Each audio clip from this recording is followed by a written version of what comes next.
Commanders fans, welcome back. And before we dive into today's story, let me start by saying this. The Washington Commanders are still trying to refine who they are as a football team, even as another difficult season winds down. This organization knows that real success isn't built overnight. It's built through tough decisions, honest evaluations, and a willingness to move forward, even when that means saying goodbye to familiar faces. So, if you appreciate real, no-fluff Commanders coverage and conversations made for true fans, hit that like button right now. It helps the channel more than you know and keeps this community growing. Since we're getting close to Christmas and some of you may be shopping for gifts, if you want official Commanders gear, I left the link in the description and pinned comment. It might help if you're looking for something special for a fan. Now, let's talk about a story that isn't getting nearly enough attention, but could shape the identity of this roster heading into the most important offseason in years. The Commanders still have 3 games left on the schedule, but make no mistake, the real countdown has already started. General Manager Adam Peters is approaching the most critical offseason of his tenure. This roster is far from complete. There are young players fighting to prove they belong, and there are veterans quietly realizing that their future in Washington is anything but guaranteed. And at the top of that veteran list, Darren Payne. Darren Payne has been part of Washington football since 2018. He's one of the longest tenured players in the locker room, a former first-round pick, and for years, a cornerstone of the defensive line. But as we've seen already under Adam Peters, tenure doesn't guarantee security. Last offseason, Washington moved on from Jonathan Allen, a move many fans didn't expect, but one that signaled a philosophical shift. Performance, value, and future flexibility now matter more than reputation, and that puts Darren Payne firmly on the hot seat. Let's talk numbers, because numbers tell the real story here. In 2026, Darren Payne is scheduled to carry a $28 million cap hit, the highest on the entire roster. That number alone makes his situation uncomfortable, but when you dig deeper, it becomes even clearer why the odds are stacked against him. If the Commanders trade or release Payne, they can save $16.8 million in cap space, with just $11.2 million in dead money, and importantly, that dead cap wouldn't impact their books beyond 2026. In other words, Washington can clear massive space with minimal long-term consequences, and that matters, especially for a team projected to already have top 5 salary cap space entering the offseason. That extra money doesn't just sit there. It could fund 2 high-quality free agent starters, help replace Payne internally or externally, give Adam Peters flexibility to be aggressive instead of reactive, and that's the key word here, aggressive. You don't move on from a player like Darren Payne without a reason, and unfortunately for Payne, the production simply hasn't matched the contract.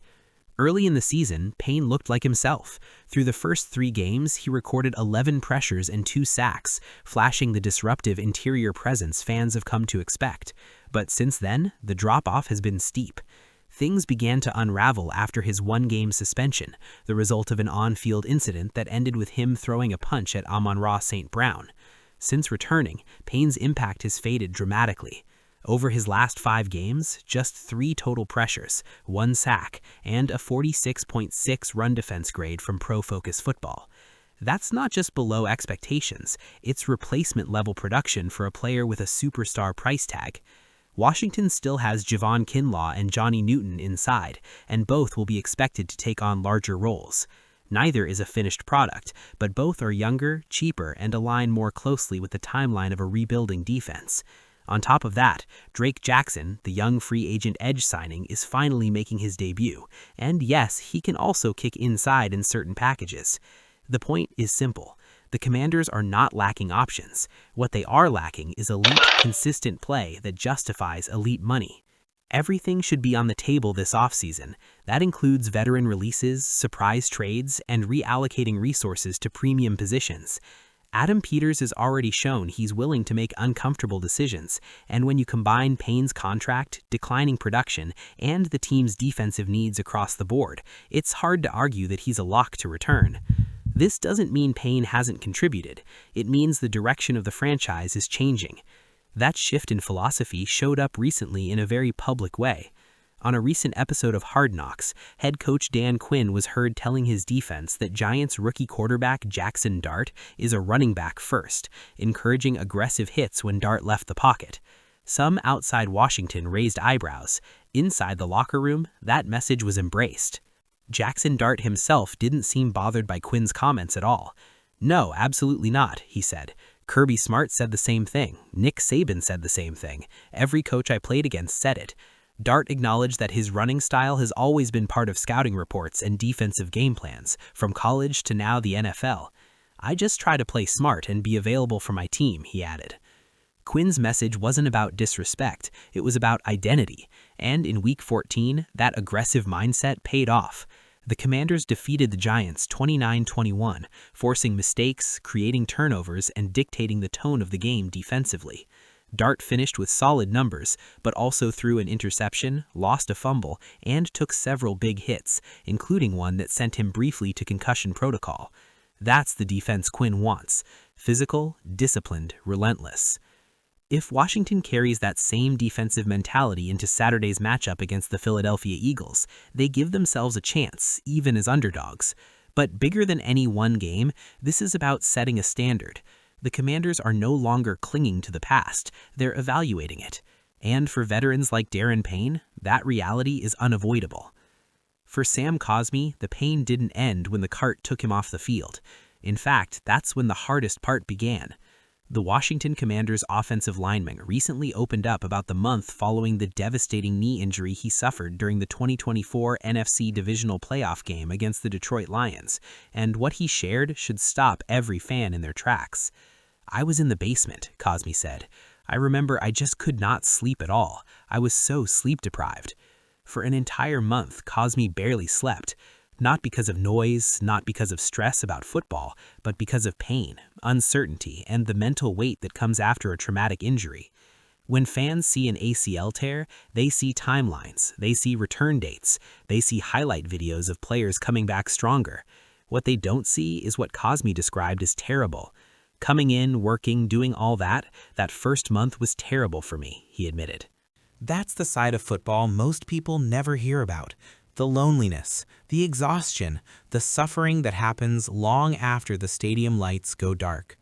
Cosmi explained it perfectly. You see guys in the league that have torn ACLs, Patrick Mahomes, Micah Parsons, and you think about timelines, he said.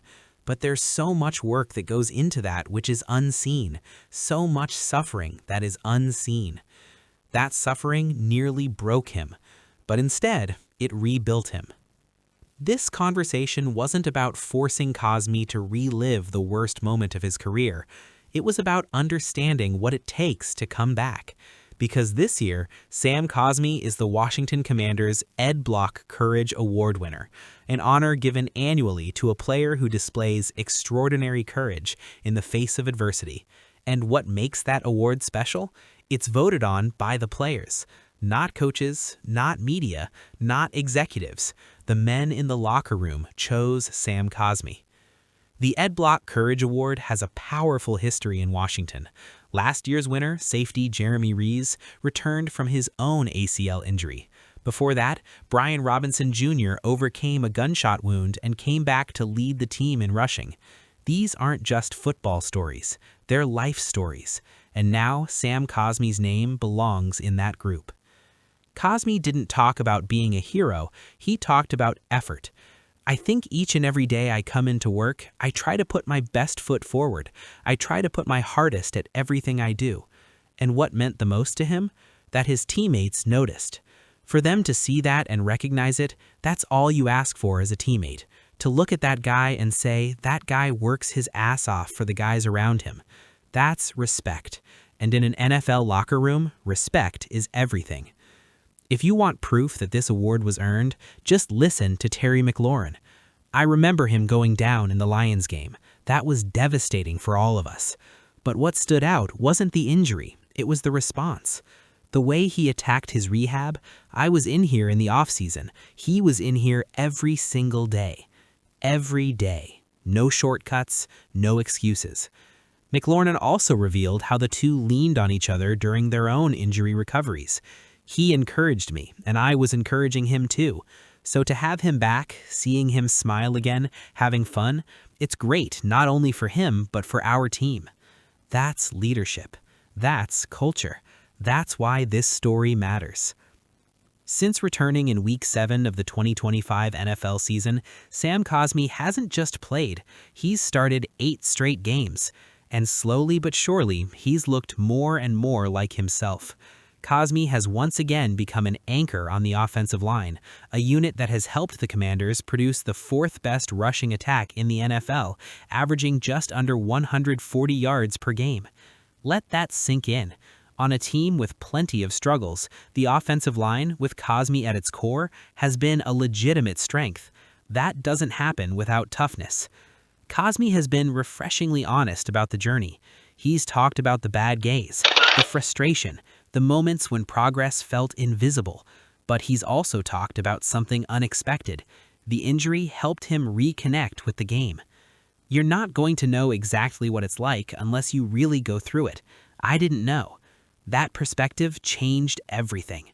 I think the biggest thing with injuries is there are going to be bad days and good days. Be blessed for the good days. And the bad ones? Those are going to make you the strongest. Cosmi's advice wasn't scripted. It wasn't cliché. It was lived. Just keep pushing. Keep fighting. All those days will stack up, and you get to a point where you're healthy, you're back in the groove, and all that hard work paid off. That's not lip service. That's reality. So, let me ask you, should the Commanders move on from Darren Payne this offseason? Would you trade him, release him, or try to restructure him? And do you trust Adam Peters to reshape this defense the right way? Drop your thoughts in the comments. This fan base deserves real discussion. And if you enjoyed this breakdown, don't forget to like the video, subscribe to the channel, and turn on notifications so you don't miss any Commanders news, roster moves, or off-season analysis. All right, Commanders fans, thanks for being here. And if later you want to look at official gear, the link is in the description and also in the pinned comment. Take your time and check it whenever you feel like it. The season is ending, but the most important decisions are just beginning. Hail to the Commanders.